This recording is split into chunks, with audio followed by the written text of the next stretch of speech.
Well, good afternoon, everyone. I'm Terry Cole, President and CEO for the Greater Albuquerque Chamber of Commerce. Welcome to our annual meeting. We are excited and grateful that you have chosen to be here today, where we will hear Mayor Tim Keller's thoughts about Albuquerque's economic future and understand the approach the city is taking to expand commerce, curb crime, and transform and renew our downtown area. Indeed, the Chamber is working closely with the mayor and his team on many efforts. We'll also hear from our Chamber's new chairman, who I will introduce in just a moment. But let's get this meeting kicked off right away. Please rise for the presentation of the colors by the Kirtland Air Force Base Honor Guard and the singing of the national anthem by Catherine Soaps, a local country vocalist who has performed all across the United States. Catherine?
Oh, say, can you see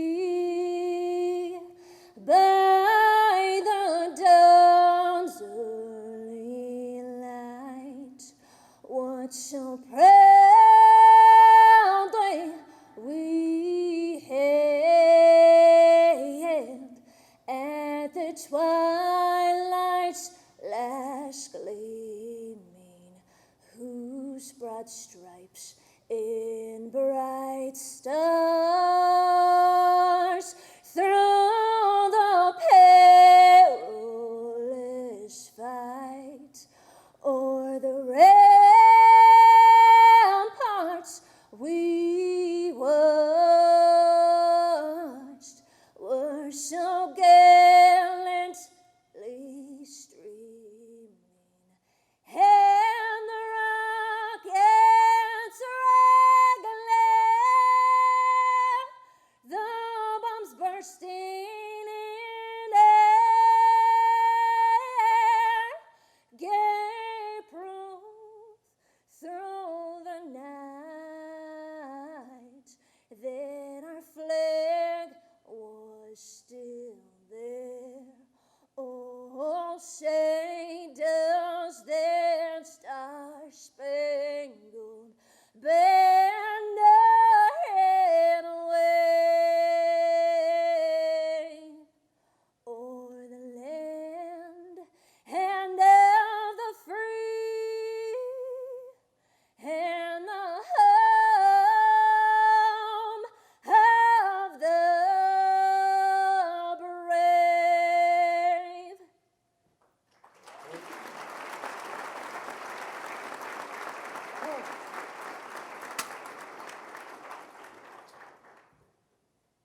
Thank you.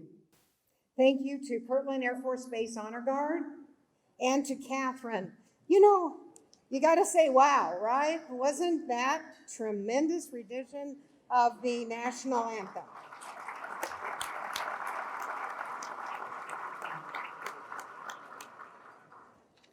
Catherine, I love country music. I'd like to hear you sing a song of a country ballad too. You're so terrific. Well, as we begin today, I'd like to extend our heartfelt thanks to PNM President and CEO, Pat Vincent-Colon, for chairing our board of directors over the past year. Thank you, Pat.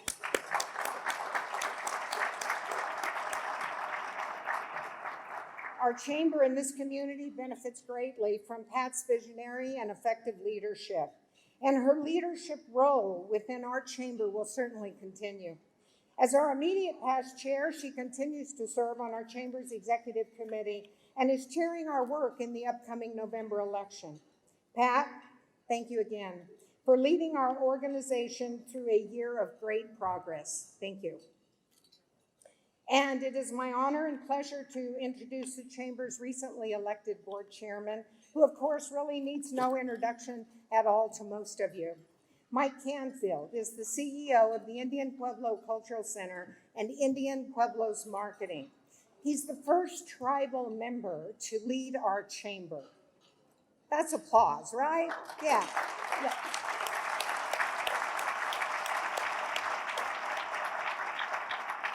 Mike was also former president and CEO of Laguna Industries and is currently overseeing the extensive redevelopment of the 80 acres of Pueblo-owned land around 12th Street and the Indian School. He's a passionate ambassador for our community, a strong and effective advocate for Albuquerque businesses, and a supremely kind and gracious person. We are so fortunate to have him as our chairman. With that, I'll turn today's program over to him. Let's welcome Mike Canfield.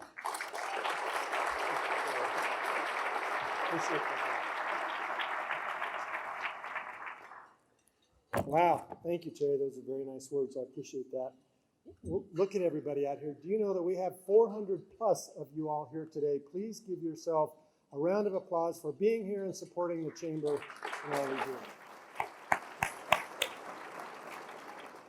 I'm honored to serve as a chair, and maybe more importantly, I'm honored to be a long-term supporter and investor of the chamber because of all the great things that this chamber does.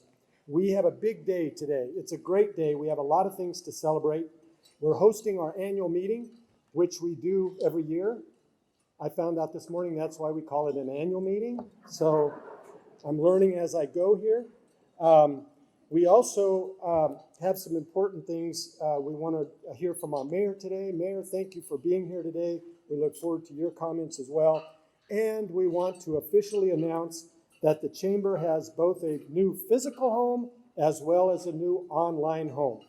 And so we're excited to share a little information about that as well. And there's one other thing that I'd like to celebrate today, and I found out earlier that it's Fred Mondragon's birthday today. And I don't think Fred came to this party for him. 400 of his friends are here, and the guy doesn't even show up. I don't know if you know his phone number, but you might want to text him that we're still waiting for him. Also, we're going to go ahead and keep the cake, and so that's what we're having for dessert today. So anyway, I'm not going to make you sing happy birthday to Fred. Let's talk a little about our new home. You know, over a 100-year history, the chamber has always been located in downtown Albuquerque. That's a testament to our long-held belief that the downtown area is and should always be the vibrant heart of a city, economically and otherwise. We're happy to report that our new offices, located just outside this building in the corner of 4th and Tejeras, the move is complete, and we've actually moved closer to the center of downtown. We're directly across from Civic Plaza, from the Convention Center, and from City Hall. So Mayor, now we can walk over and see you every single day. We're happy about that. We're at the ground level. It's a beautiful space. The door is always open. We want our business and community partners to know that we can hold meetings there, both large and small, at our new location. So please come and see us. It's fantastic. I would also like to recognize, I know many of you have probably been involved in an office move before, and I think the common sentiment after that is you'll say, I'll never do that again, and then you end up doing it again, as Terry has done. But I would like to recognize Pat Vincent-Calan and Terry for taking this on last year, taking us to the finish line. They got it done, along with the chamber staff, which pulled it together and got it done before the annual meeting. So I'd like you to please recognize their efforts in getting us a new home, a fantastic home. Thank you.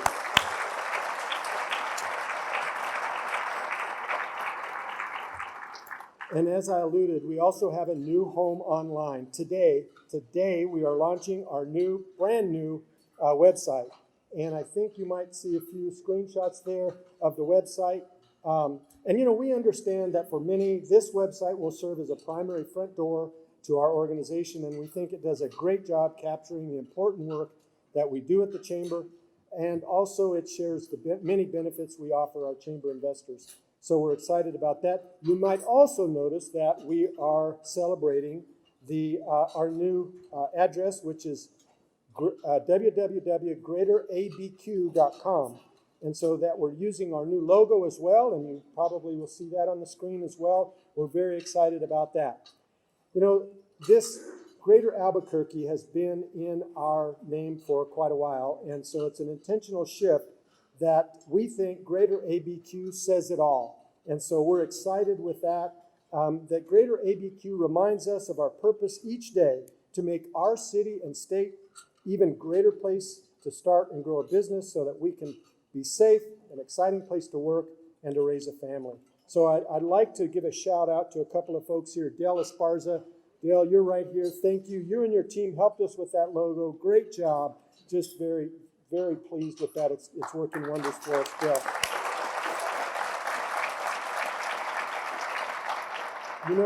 And right next to him is Bill Bice, and Bill Bice with Boomtime Word of Mouth Marketing Company did our website. He put it together for us, did the construction, got it online. So please recognize Bill and his team for the work they did on the website. So thank you, Bill.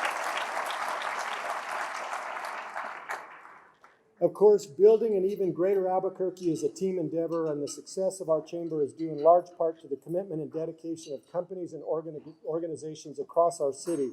And they help support us year in and year out so we can do the good work we need to do.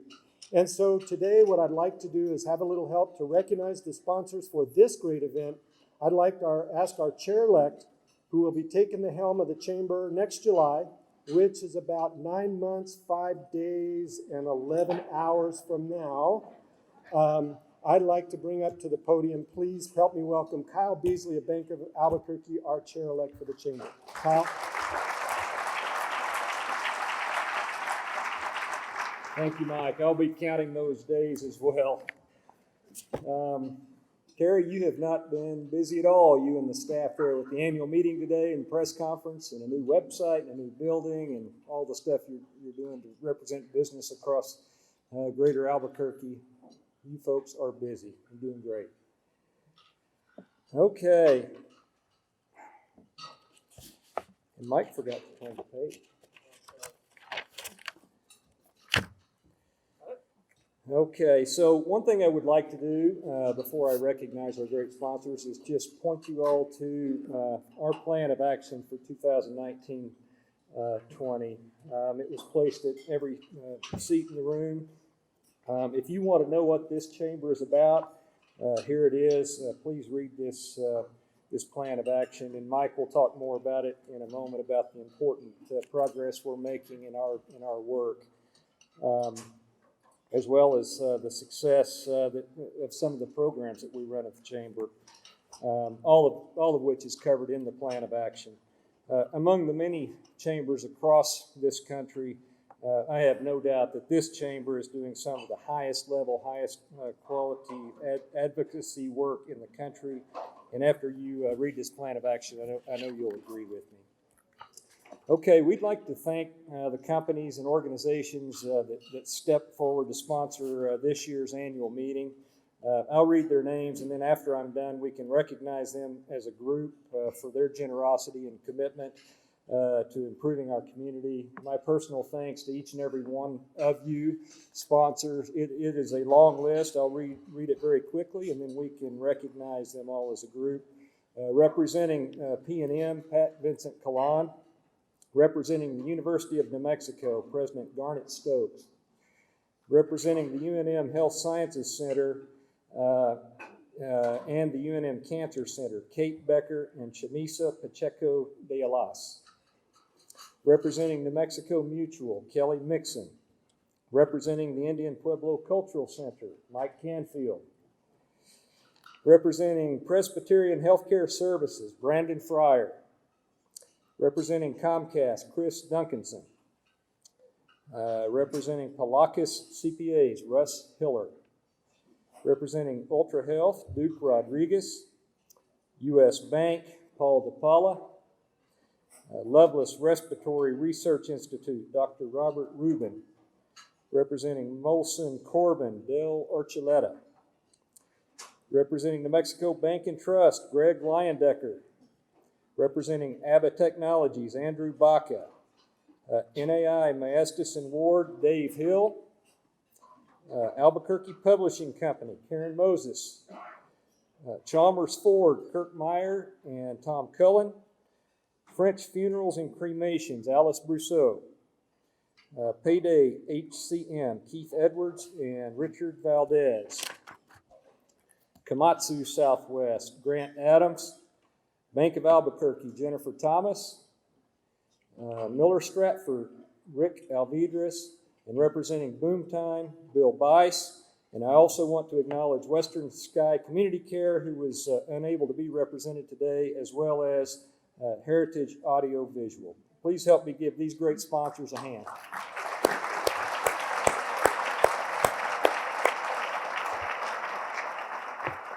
Okay, other VIPs in the room I want to recognize very quickly. Mayor Keller, we're very happy to have you with us. Sorry about that. There are a number of other special guests and dignitaries here. We don't have the ability to recognize everyone, but I want to point out that our city council is represented here today by Trudy Jones, Brad Winter, and Ken Sanchez.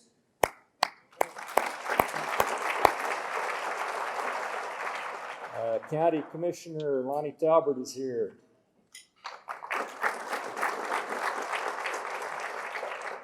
APS is well represented. Superintendent Raquel Reedy and APS School Board member Peggy Mueller-Aragon are both with us. Our city and state economic development department leaders are here. Cynthia Paramillo with the city and Secretary Alicia Keys with the state. Several legislators, Representative Melanie Stansberry, Representative Natalie Figueroa, and Representative Linda Trujillo.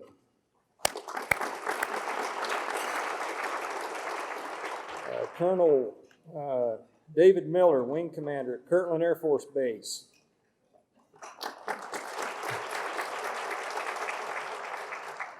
And she's already been mentioned a time or two. We're very pleased that UNM President Garnet Stokes is with us as well. Okay, well, thanks to all the great sponsors and the dignitaries that are here. The Chamber is a community-minded organization working to better the city and state we love. We appreciate and honor all of your support and collaboration. With that, I'll turn it back over to Mike for his chairman's address. Good job. Well, that was a heavy lift. Thanks for helping out on that one. I've just been informed, I got a text from the Guinness World Book of Records that we have a new world record for head table, size of head table. So it's one more thing to celebrate today. We're in the record book. I'm calling my wife and saying, I want to do this for Thanksgiving. And we're going to take a pic and send it to her and see if you all are invited so you can come over. So thank you, Kyle. I would like to say a few things. There was one sponsor that you missed, and I'm happy that we secured this for the next 5 years, and that's our Podium Water sponsor. For 3 bottles for 5 years, you get the sponsorship. By the way, you can get this one at the Four Winds Travel Center at the Indian Pueblo Cultural Center. Just saying, they pay me to do that. Anyway, I would like to say a few things, and thank you for giving the opportunity to speak with all of you today. As Kyle said, we are a community-minded organization, and what that means is we're a group of business leaders who love this city and want to see it succeed. We live in a tremendous place, rich in culture, rich in adventure, rich in natural beauty, and home of extraordinary, talented, and generous people. So our goal is to build upon these assets and deliver a welcoming business environment, develop a welcoming business environment and a thriving, diverse economy in our city and state. Why? Because we believe when businesses are able to grow, jobs will be created, our families will prosper, and greater opportunities will be available to our children. So they'll be right here at home where we want them to live and work. Our community thrives and benefits from a fast-growing private sector.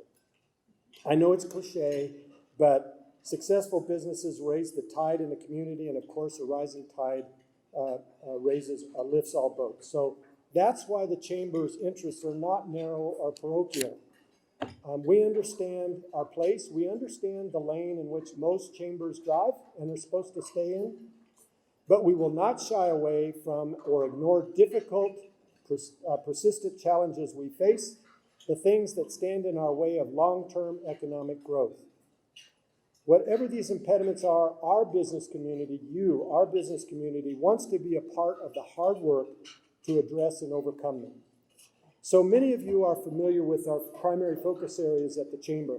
That's transforming the downtown area, that's academic improvement in our schools, and it's a reduction of crime. Those are things that we want to be involved with and we want to help solve in this community. We call them our bigs. That's the bold issues group.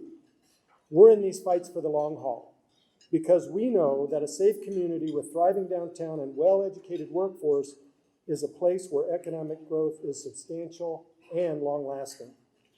So as Kyle mentioned, we have a plan of action at your seat, and you can read about the goals and belief statements our board has adopted in each of these areas, as well as policy initiatives that we're pursuing in that plan of action. So make sure you take that home.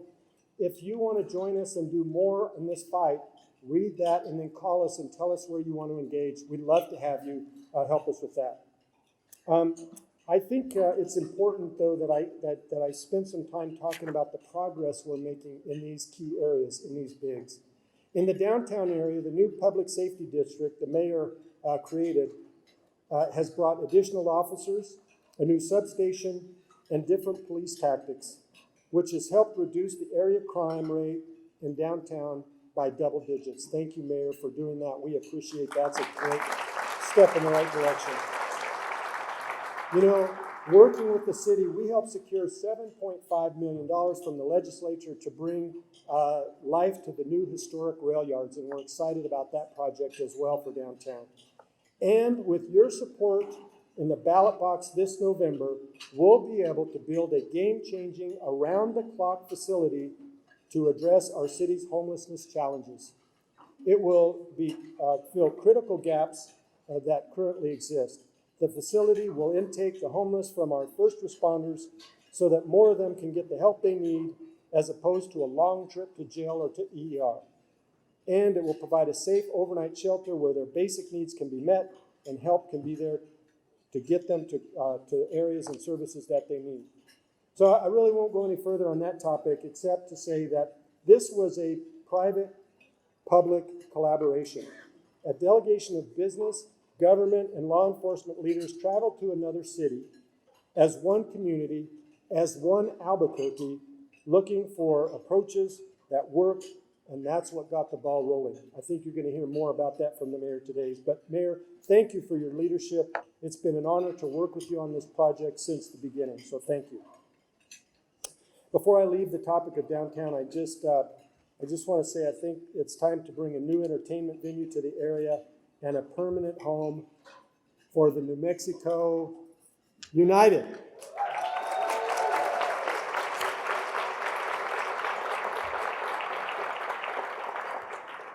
You know, with the respect to public safety, we know that high crime deters growth and raises costs for businesses and families alike. We also know that our judicial system, for far too long, lacked the coordination, technology, and efficiency necessary to effectively fight crime.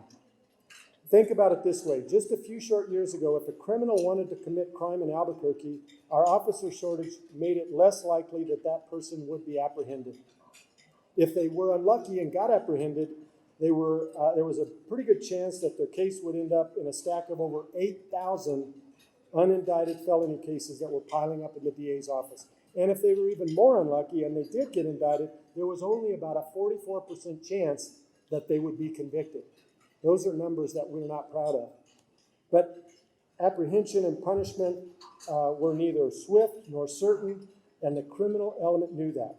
And routinely, because of the resistance of data sharing and analysis, serious criminals were likely to be under-prosecuted and less serious criminals were likely to be over-prosecuted.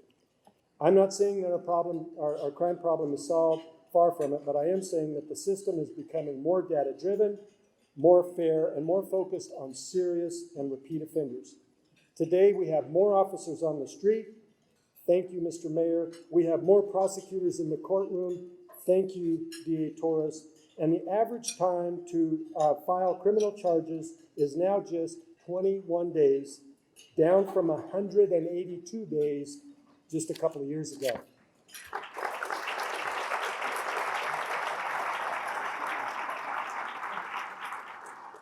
The average time to resolve a criminal case is just 55 days, down from 146 days back in 2017. That's a great, we're on the path there, we're going the right direction. A new crime strategies unit that the Chamber helped our DA launch and fund is working to take down serious, well-connected criminals. And working with the mayor's team, we helped secure nearly $20 million in new crime-fighting technology for city police officers from the legislature and including license plate readers to help curb auto thieves. So since the summer of 2017, we finally see our crime starting to fall in our community, substantially so in many categories, particularly property crime, and that must continue. We must stay on that course. And we have to acknowledge that crime is still too high, and for many businesses and residents, crime is a sad expectation of our lives. We hope the city and the DA will tackle group violence and gun violence using an approach called ceasefire. And the Chamber's going to work on that in the next coming months and introduce it to everyone. We think it's a good solution for some of the problems we have. So we're also asking our legislature to permanently fund the crime strategies unit. We think that that's very important.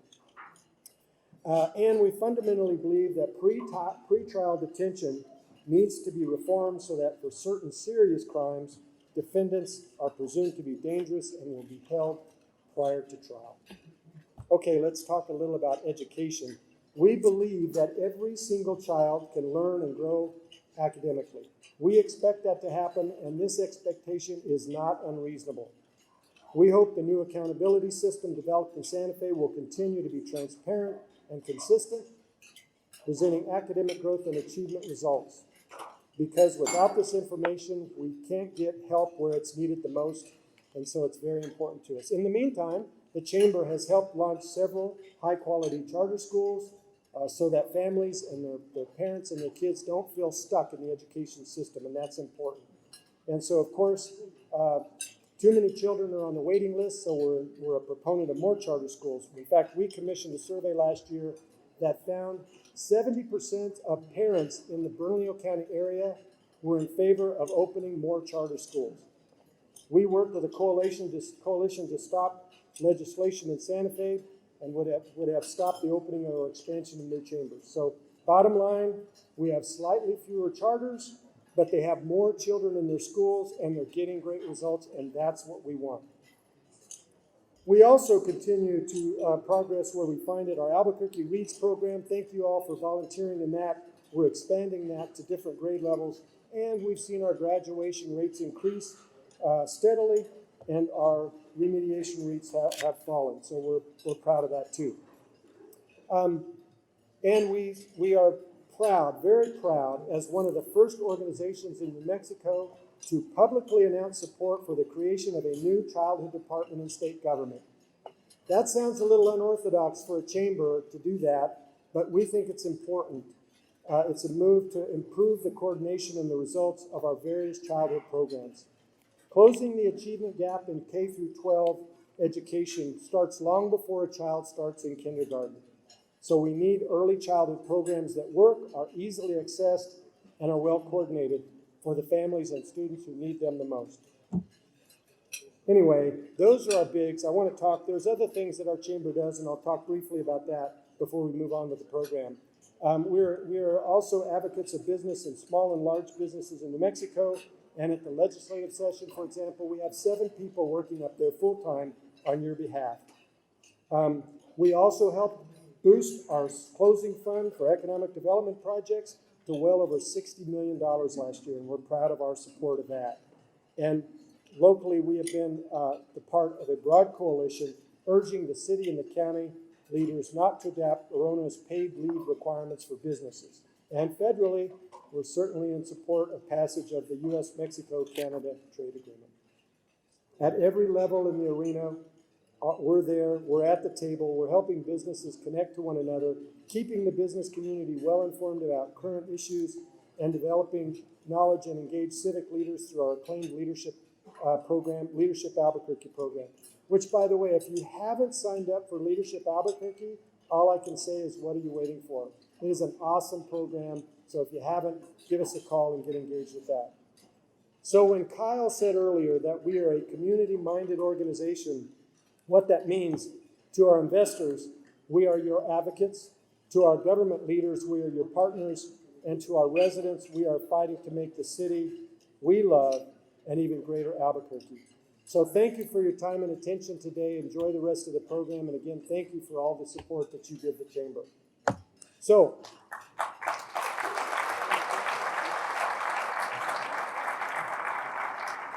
I think Dale's clapping because I'm done. I don't know, but thank you. Let's take a short break, enjoy lunch, and then we'll get on with the program in a few minutes. Before we get started, I have some sad news. We lost our Podium Water sponsorship because the water bottle is leaking up here. So that's open to another organization if they want to have it. Hello again, and we're glad we're back together. To introduce our keynote speaker today, I would like to welcome the University of New Mexico's 23rd president, and the first female to hold this presidency. She served about a year and a half at the helm of our flagship university, and we consider her a very important partner in the Chamber's work. Please help me welcome President Garnett Stokes. Pleasure to have you. Thank you very much. Thank you. Got it. Well, good afternoon, everyone. I want to thank the Greater Albuquerque Chamber of Commerce for the important role it plays in our community. From day one, I've been impressed by just how engaged the Chamber is in our collective effort to overcome some of the serious challenges we face. Mike, when you say the Chamber doesn't shy away from difficult issues, I've seen that firsthand. Whether it's homelessness, behavioral health, or crime reduction, you are thought leaders and effective advocates. Thank you for having me today and for being so supportive of the university's mission and work. I am delighted to be the one giving introductory remarks for Albuquerque's Mayor, Tim Keller, because frankly, I am excited about what he is doing for our great city. First, though, I'd like to tell you a little bit about our Mayor, Keller. He was elected twice to the state Senate in one of the most diverse districts in New Mexico, encompassing Albuquerque's International District. He rose to the position of Majority Whip and successfully sponsored dozens of new laws. He also had the distinction of passing the most bipartisan sponsored legislation during his tenure. That is a remarkable achievement. In 2014, Tim Keller was elected one of the youngest state auditors in the country. He created the state's first government accountability office and pushed it to the forefront of the state's most critical issues. In addition to his public service, he spent 15 years in the private sector, starting with Fortune 500 companies and most recently helping Native American governmental financial operations. He also lived for several years in Cambodia, where he ran the nation's first IT social enterprise focused on hiring landmine victims and other disadvantaged persons. Now, I bet most of you know, Mayor Keller was born and raised right here in Albuquerque, graduated from St. Pius High School, and is a Kellogg Foundation Race Equity Fellow. Prior to earning an MBA with honors from Harvard Business School, he graduated from the University of Notre Dame. Although he made the right choice and cheered for his hometown Lobos during the UNM Notre Dame football game earlier this month. Mayor Keller, I'm sorry you lost your bet with Mayor Buttigieg, but I still think you rooted for the right team. As many of you know, our city's mayor is a metal fan who has taken to the stage to introduce bands like Anthrax and Trivium before their Albuquerque shows. He has long been called the metal-loving mayor, whose passion for the music genre comes from his notion of challenging the system and not accepting the status quo. He may be the coolest mayor in the country. Throughout his public service career, though, he has consistently challenged the status quo and is focused on tackling some of the biggest issues facing Albuquerque and our entire state of New Mexico. With his One Albuquerque initiative, Mayor Keller is bringing us together to rediscover our city's potential by celebrating our multicultural diversity and our authentic resilience. He is encouraging us to practice community policing, buy local, connect with our youth, and volunteer to help make our community a better place. Mayor Keller understands that no one leader can fix our problems. We all need to work together to realize our city's potential. The university, Mayor Keller, and the chamber have an outstanding working relationship, and we're committed to identifying solutions that improve the lives in our community who are experiencing homelessness. We're partnering with Mayor Keller and the city and the police department in coordinated efforts to address crime and keep our faculty, staff, students, and visitors safe. And of course, we partnered with the city when we hosted the senior games, because we really, at the university, want to be partners with the city, with the chamber, and with other members of the community. I appreciate that Mayor Keller sees the strength of UNM and the city of Albuquerque working together. He was a football quarterback in high school and is skilled in making targeted throws that will be caught by his team and carried over the goal line for a touchdown. I watched him working out with the Lobos.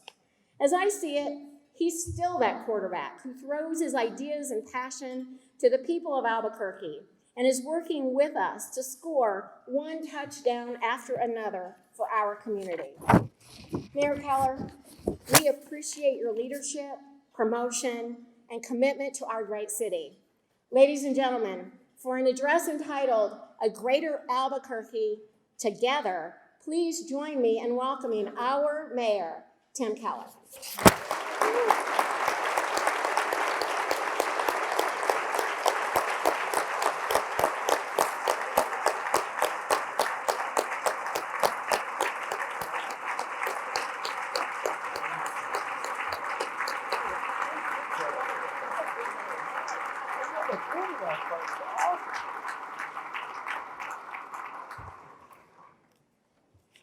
Well, good afternoon. That was, by the way, an amazing intro. I'm ready to go out and hit the field right now.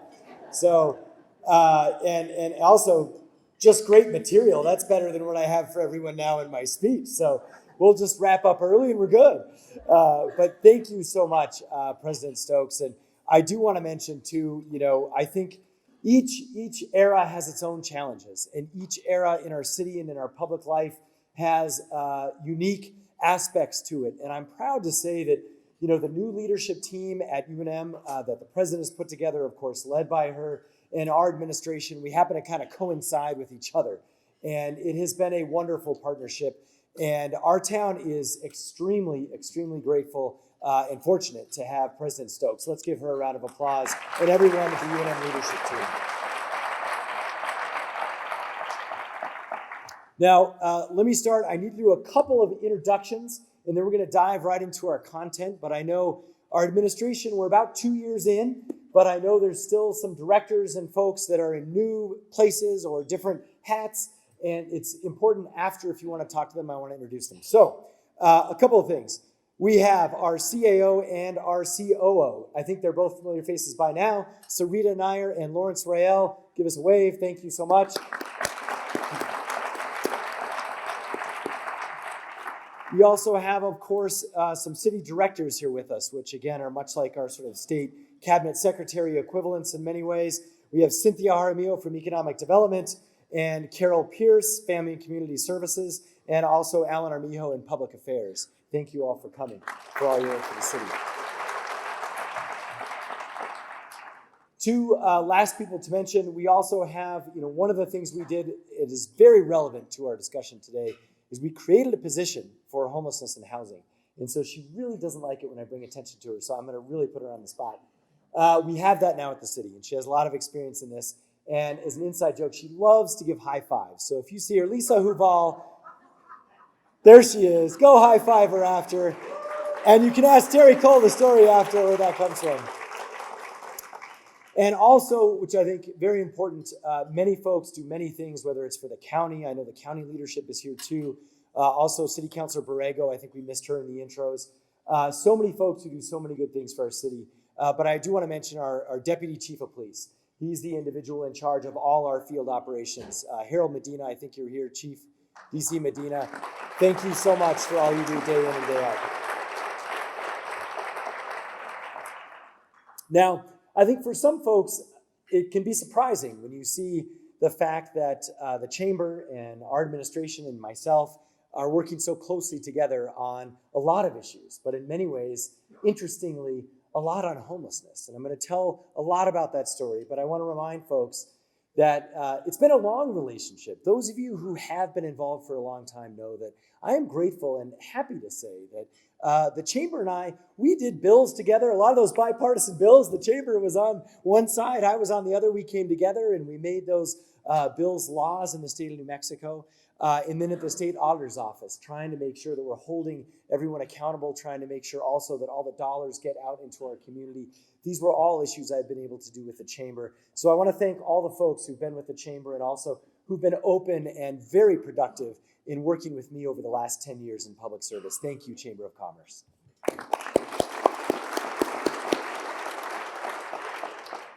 So today we're going to talk a little bit about deal making in all aspects of that word, and really about renewing the deal that we have with each other. And for us, this is going to be some pictures that I'm going to tell some stories about, and only one or two annoying graphs with a bunch of data. And I will also let you know that there are a couple in there you might have seen before, but they're really important. So know that there's a lot of folks who I think will appreciate the story as well. So as we go into this, let me begin, I think, by mentioning, I think any elected official, but especially the mayor of Albuquerque, and as a kid growing up here, I saw this. Essentially, the election of a mayor in many ways is a compact. It's sort of, we use the term deal in a generic sense, but it's something deeper than that, right? We elect officials because they hopefully have some sort of vision and hopefully will actually get something done. And I think the election that we saw just after time had passed and things have changed in our city, there is inherently a deal that I have with each and every one of you, and a deal that I think we have with the Chamber.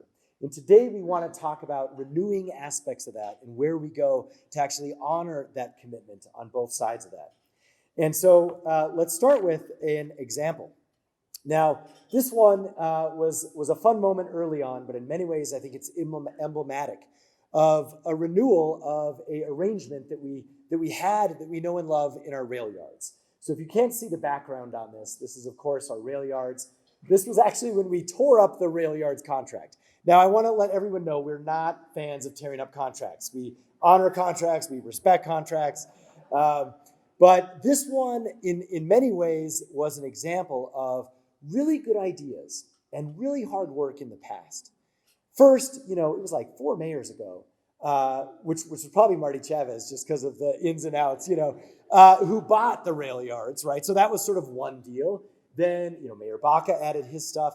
RJ, Mayor Barry, actually he put the deal together to have a master developer, which is a great idea because nothing had happened for 20 years, right? So we get a master developer, and then we get the railyards market. And so each one of those deals, I think, was a really good deal. And it was the right thing to do at the time. But then as time goes on, we see how there's a need for a renewal of that and sort of an upgrade in terms of where we're going. And this was very much the case with this little contract. It was with an out-of-state developer. But the issue was there was just this stalemate and a bunch of finger pointing. The developer would say, well, there's a bunch of remediation that has to happen, so we're not going to start building or doing anything until we do the remediation. And so that's reasonable. I think that's actually a fair thing. But then the city was kind of like, well, we hired you because you're the master developer. Why don't you just put that together and get it done? And so year after year, nothing happened, right? And so we had to create a new deal. And I think first and foremost, we had to take responsibility as a city for the reality of that situation. The city has to be the first mover in that case. We own the property. We got to do the remediation. I don't like paying for it. But the reality is no one is going to develop that property and no one is going to move into it unless we actually do the remediation. And that's exactly what we're doing. So it's very non-glamorous, but if you go out there now, there's a new parking lot, there's soon to be a new courtyard, and we will put together a new deal with business partners, hopefully that are also local, to figure out what we're going to do with the rail yards, and we won't have those excuses going forward. So it's this story that I think speaks to an assumption of responsibility for the current situation and a forward-looking vision to really step up and say, what do we have to do to keep moving our city forward in a way that makes a meaningful difference in our lives? So let's look at these two graphs, because I think this is a similar story on a much, much more serious topic, and frankly, a much more challenging topic.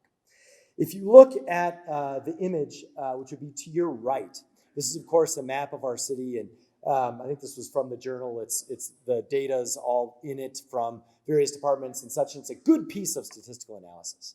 This was in many ways the foundation of why we needed better data. And I appreciate the Chamber's role working with all our law enforcement folks on how we have to understand a problem. But, we looked at this slide as a city, as a community several years ago, and we said, okay, crime is occurring in certain areas of town.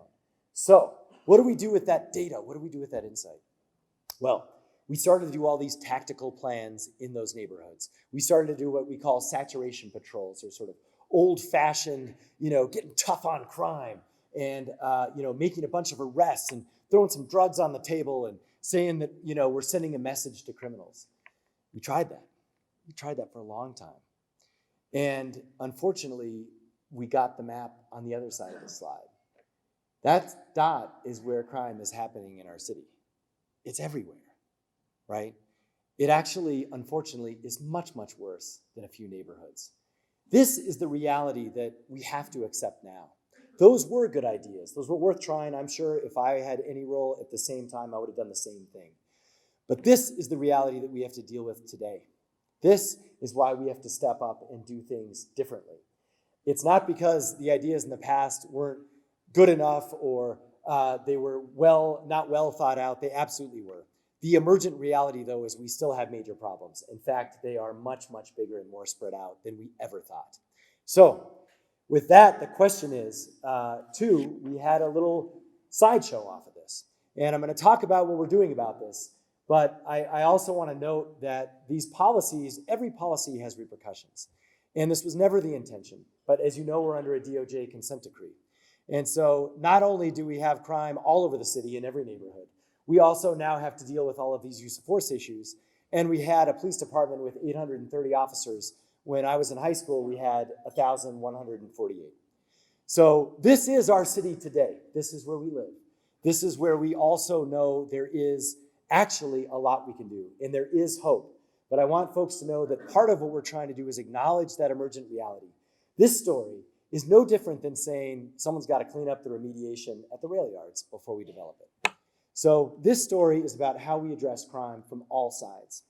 It takes data. It takes saturation patrols. Occasionally it does take throwing a couple of pounds of meth on the table at a press conference. But it takes so much more. It takes so much more. It is going to take us years. But we are going to get started, and we are taking big steps. And these pictures speak to two of those big steps. Number one, the image that you see with respect to violent crime. This is, you see a firefighter over there with a hand on a shoulder. You see an individual, you also see a police officer. This is how we're dealing with violent crime now.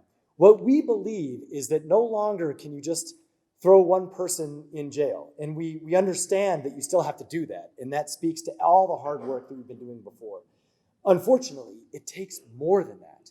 So this is now, we go after a shooting into a neighborhood, and we have psychologists, we have our firefighters there who are trained, trauma-informed individuals, and they talk with the neighbors. This is not the victim of a crime. This is the neighbor. And it's because of what Terry and Mike teed up. Violence intervention has to do with the community also having an intervention. And so on the one hand, this conversation is about how did this particular shooting happen? Who was involved? Is there going to be a shooting tomorrow because of retribution? That, unfortunately, is the conversation you have to have with neighbors, but they're also going through their own trauma and they are scared to death. This is what a modern police department looks like. This is Project Ceasefire. This is what we call VIP, violence intervention.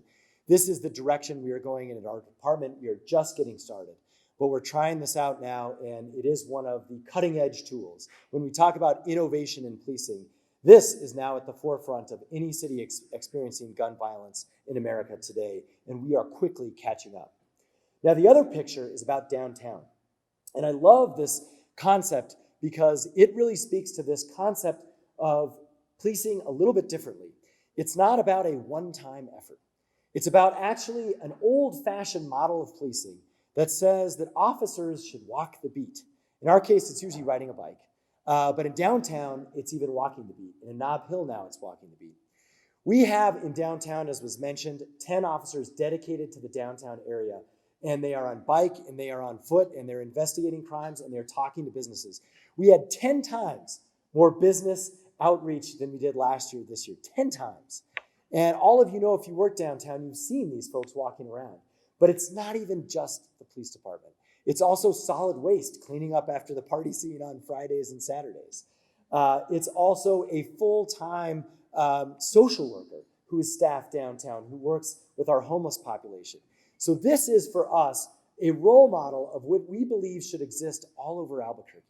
It's the notion of community policing that says, we are going to dedicate officers to your neighborhood that you know, and they know you, and they stay there for multiple bids. That's kind of a police term, but that's where we're going.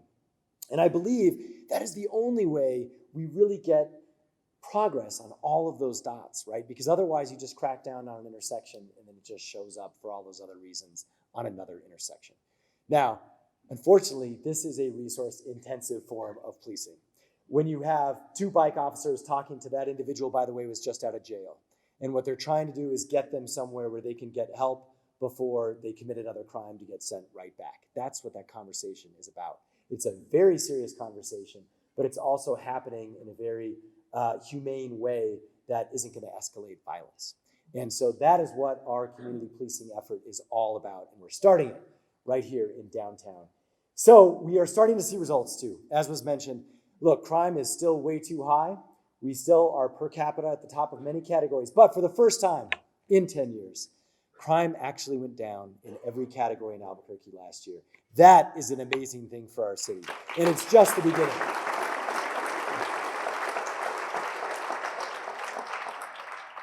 Now, to keep this going, we're going to have to do more. And we also need, by the way, 300 more officers. So we got our first 100. And stay tuned for more on actually how you can help us get that extra 300, because we're going to need them. And part of it has to do with what we're doing in terms of down and outs and our homeless population. So a similar story here. The deal that we had when we see this, right? We see this top picture all over the city. We want to acknowledge that, right? It's not a good thing. And I got to tell you, I don't like it any more than anyone else. Nothing makes the mayor look bad than this scene on our city streets. I understand that. And I also know it's terrible for business. Now, historically, we've really tried hard to work on this issue. And we've had an amazing history of nonprofits, especially faith-based communities, doing all they can to address homelessness. And the city, actually, over the past few years, has been adding funding to these programs, including the Better Way program, which, by the way, contrary to one news story, we are doing and we think is great. And so we're actually just changing the vendors who operate it, but just want you to know we like the Better Way program. And it helps about between 10 and 50 people a week. And it's very powerful for the folks that it helps. But here's the problem. We have 5,000 homeless people, right? So this is, I think, another example where we have to renew that deal. We've got to do way more. There is no way this van or 2 vans or 3 vans is going to even make a dent on anything that you see on any corner in Albuquerque. So we're going to keep doing that, but we have to do so much more. And so for us, the reality is that we also have to look at the costs associated with this and what's really happening in our community. Now, this is one of those slides I told you we only have one of. There might be another one with numbers later. I'm not going to go into detail into this, but if you look at one end, somebody calls 911, right? There's a down and out on the side of the road. What do? Call 911, call 242 cops. By the way, call 242 cops, don't call 911. And you get AFRs, our fire department. Look at that, in 1 year, 16,000 down and out calls in 1 year. Then you go through APD, they had 1,374. Follow those arrows a little bit and you see 15,000 ambulance and engine drive outs to someone who is down and out. That is an incredible use of resources. And then you look at where they're actually taking folks. And so inevitably, they end up with you, President Stokes, in your hospital, in the emergency room. And look at what it's costing you, $14 million.